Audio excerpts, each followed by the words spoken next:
jadi persoalan tentunya ialah berapa besar seharusnya tekanan batin dari luar itu untuk dapat dikatakan ada daya paksa yang mengakibatkan kesalahan dapat dimaafkan.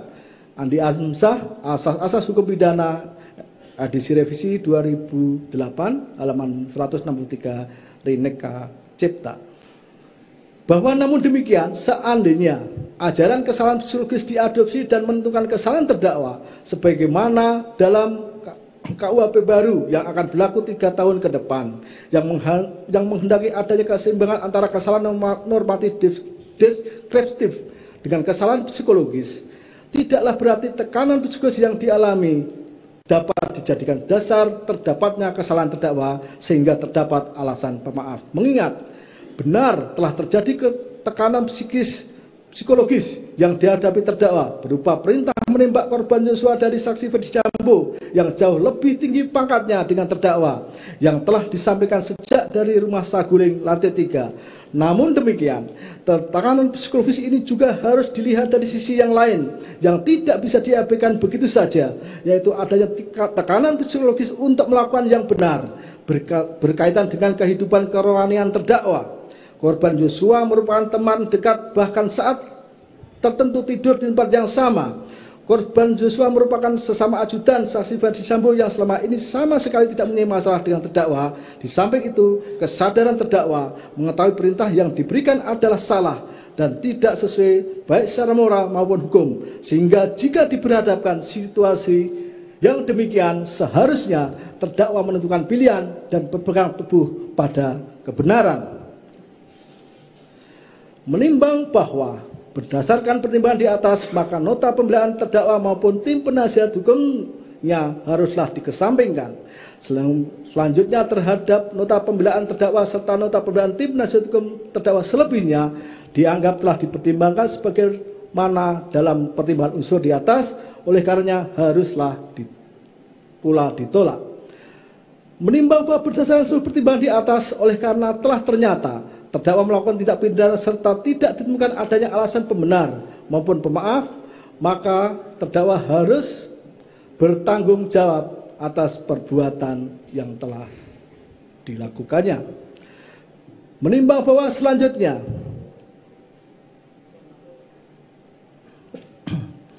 tim penasihat hukum terdakwa di persidangan telah mengajukan permohonan agar terdakwa ditetapkan sebagai pelaku yang bekerja sama, justice kolaborator. Ulangi, ditetapkan sebagai saksi pelaku yang bekerja sama, justice kolaborator. Permohonan mana telah dilampiri rekomendasi dari LPSK tertanggal 11 Januari 2023 perihal rekomendasi pemberian hak dan penanganan khusus sebagai saksi yang bekerja sama, justice kolaborator, saksi pelaku yang bekerja sama. Menimbang bahwa majelis perlu terlebih dahulu menentukan apakah tindak pidana yang dilakukan terdakwa termasuk bagian tindak pidana yang bagi pelakunya dapat memperoleh status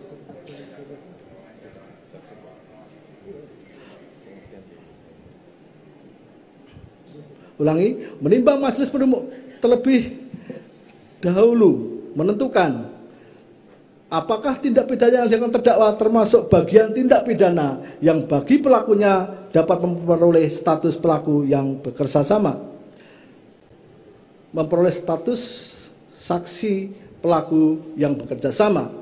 Menimbang bahwa dalam SEMA nomor 4 tahun 2011 Mahkamah Agung telah memberi pedoman tindak pidana yang pelakunya dapat memperoleh status pelaku yang bekerja sama dengan syarat-syarat yang ditetapkan. Menimbang bahwa angka 9 huruf A dari SEMA nomor 4 tahun 2011 tersebut telah memberikan pedoman untuk menentukan seseorang sebagai saksi pelaku yang bekerja sama atau justice collaborator adalah sebagai berikut. Yang bersangkutan merupakan salah satu pelaku tindak pidana tertentu sebagai dimaksud dalam SEMA ini, mengakui kejahatan yang dilakukannya bukan pelaku utama dalam kejahatan tersebut, serta memberikan keterangan sebagai saksi di dalam proses peradilan. Menimbang bahwa yang dimaksud dengan tindak pidana tertentu dalam SEMA nomor 4 tahun 2011 adalah tindak pidana tertentu yang bersifat serius seperti tindak pidana korupsi, terorisme, tindak pidana narkotika, tindak pidana pencucian uang, perdagangan orang maupun tindak pidana lainnya yang bersifat terorganisir telah menimbulkan masalah dan ancaman yang serius terhadap stabilitas dan keamanan masyarakat, sehingga meruntuhkan lembaga serta nilai-nilai demokrasi, etika, dan keadilan, serta membahayakan pembangunan berkelanjutan dan supremasi hukum. Menimbang bahwa lahirnya SEMA nomor 4 tahun 2011 didasarkan pada ketentuan dalam Undang-Undang nomor 13 tahun 2006 tentang perlindungan terhadap pelapor tindak pidana dan saksi pelaku yang bekerja sama yang ada sebagaimana pasal 10 Undang-Undang nomor 13 tahun 2006 disadari masih perlu pedoman lebih lanjut di dalam penerapannya. Menimbang bahwa setelah meneliti dengan seksama SEMA nomor 4 tahun 2011 tersebut, perlindungan yang diberikan baik kepada pelapor tindak pidana whistleblower dan saksi pelaku yang bekerja sama justice collaborator adalah pada tindak pidana tertentu, sedangkan pelapor tindak pidana whistleblower dan saksi pelaku yang bekerja sama justice collaborator yang dijalankan pada kasus tertentu di luar tindak pidana belum merupakan bagian dalam SEMA nomor 4 tahun 2011 tersebut. Menimbang bahwa seiring berjalannya waktu telah disahkan dan berlaku Undang-Undang nomor 31 tahun 2014 tentang perubahan Undang-Undang nomor 13 tahun 2006 tentang perlindungan saksi dan korban, di mana pedoman sebagaimana ditentukan dalam SEMA 4 tahun 2011 sudah terakomodir. Lebih lanjut, majelis melihat perkembangan keadilan dalam masyarakat menghendaki pelapor tindak pidana, whistleblower, dan saksi pelaku yang bekerja sama justice collaborator tidak semata-mata didasarkan pada tindak pidana tertentu sebagaimana dalam SEMA 4 tahun 2011, akan tetapi juga mengacu pada tindak pidana dalam kasus-kasus tertentu sebagaimana ditentukan Undang-Undang 31 tahun 2015 tentang perubahan Undang-Undang nomor 13 tahun 2006.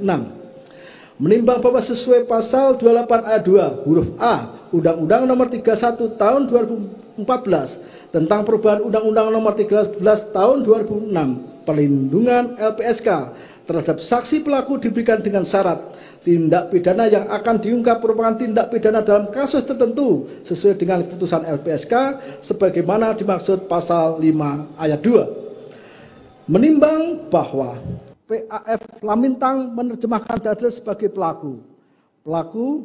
Pasal 55 ayat 1 KUH Pidana menentukan siapa yang disebut sebagai Dader.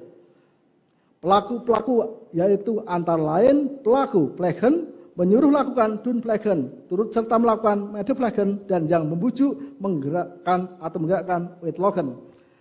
Menimbang bahwa mengingat dalam Undang-Undang nomor 31 tahun 2015 tentang perubahan Undang-Undang nomor 13 tahun 2006 menentukan syarat justice collaborator adalah bukan pelaku utama, sedangkan dalam KUHP sendiri istilah pelaku utama dalam ajaran penyertaan deal naming tidak dikenal dan hanya menyebutkan siapa yang termasuk sebagai pelaku atau dader. Oleh karenanya siapa yang dimaksudkan sebagai pelaku utama diserahkan kepada praktek peradilan. Menimbang bahwa telah ternyata terdakwa merupakan orang yang turut serta melakukan medeplegen, sedangkan dalam turut serta melakukan medeplegen tidaklah semua yang turut serta melakukan harus memenuhi rumusan delik. Saksi Freddy Sambo, saksi Kuat Maruf, saksi Ricky Rizal, saksi Putri Candrawati serta dakwa mempunyai peranan masing-masing dengan kehendak tujuan yang sama, yaitu hilangnya nyawa korban Yosua. Bekerja layaknya sistem tanpa adanya peran salah satu saksi tidak dapat berjalan. Dalam hal ini, terdakwa mempunyai peranan sebagai orang yang menembak korban Yosua. Sedangkan saksi Freddy Sambo pencetus ide, aktor intelektual, perancang, sekaligus juga yang telah menembak korban Yosua, serta telah melibatkan para saksi lain termasuk terdakwa. Sehingga saksi Freddy Sambo dipandang sebagai pelaku utama. Sedangkan meskipun terdakwa benar sebagai orang yang melakukan penembakan terhadap Yosua, termasuk pelaku tetapi bukan pelaku utama. Menimbang bahwa sebagaimana telah ternyata dalam perkara hilangnya nyawa korban Yosua merupakan perkara sedemikian rupa sehingga dapat diketahui banyaknya barang bukti yang tidak ditemukan, dirusak, dihilangkan, diganti, ditambah, bahkan telah menyeret pihak-pihak yang terlibat mengaburkan, merekayasa, menyesatkan sehingga banyak yang dihadapkan pada sidang kode etik serta telah diberi sanksi dari instansi kepolisian, bahkan beberapa di antaranya dipecat serta dihadapkan di muka persidangan. Menimbang bahwa fakta persidangan telah menunjukkan bahkan beberapa di antaranya dipecat serta dihadapkan di muka persidangan. Menimbang bahwa fakta persidangan telah menunjukkan terdakwa Richard Eliezer Pudiang Lumiu telah membuat terang perkara hilangnya nyawa korban Joshua dengan keterangan yang jujur, konsisten, logis, serta bersesuaian dengan alat bukti tersisa lain yang ada sehingga sangat membantu perkara aku terungkap. Meskipun untuk itu menempatkan terdakwa dalam posisi dan situasi yang sangat membahayakan jiwanya, mengingat terdakwa praktis berjalan sendirian. Menimbang bahwa selanjutnya majelis telah menerima surat permohonan pengajuan amicus curiae sahabat pengadilan terhadap perkara terdakwa Richard Eliezer dari berbagai pihak, antara lain Institute for Criminal Justice Reform, Ikatan Alumni Fakultas Hukum Universitas Trisakti, Farida Law Office, Tim Advokasi Iluni FHAJ, terakhir dari Aliansi Akademi Indonesia yang pada pokoknya menyatakan kejujuran dan keberanian merupakan kunci keadilan bagi semua. Oleh karenanya, mohon agar kejujuran terdakwa Richard Eliezer mendapat penghargaan sebagaimana mestinya. Menimbang bahwa sesuai dengan pasal 5 ayat 1 Undang-Undang Nomor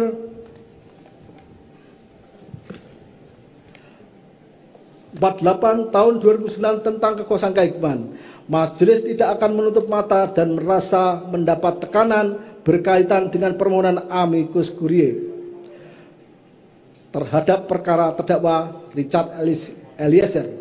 Sebaliknya, memandang sebagai bentuk kecintaan pada bangsa dan negara, khususnya dalam penegakan hukum, sehingga para pihak baik lembaga maupun aliansi yang mempresentasikan harapan masyarakat luas terpanggil menyampaikan keadilan yang dirasakan dan didambakan ditegakkan khususnya terhadap terdakwa Richard Eliezer. Menimbang bahwa untuk itu berdasarkan apa yang telah dipertimbangkan serta adanya kebenaran fakta, penyebab meninggalnya korban Joshua telah dikepung berbagai pihak yang mengakibatkan gelapnya perkara, sehingga kebenaran dan keadilan nyaris muncul terbalik, maka kejujuran, keberanian, dan keteguhan terdakwa dengan berbagai risiko telah menyampaikan kejadian sesungguhnya sehingga layak terdakwa ditetapkan sebagai saksi dan pelaku yang bekerja sama, justice kolaborator, serta berhak mendapatkan penghargaan sebagaimana ditentukan dalam pasal 10A Undang-Undang Nomor 31 Tahun 2014 tentang perubahan Undang-Undang Nomor 13 Tahun 2006. Terima kasih sudah nonton. Jangan lupa like, subscribe, dan share ya.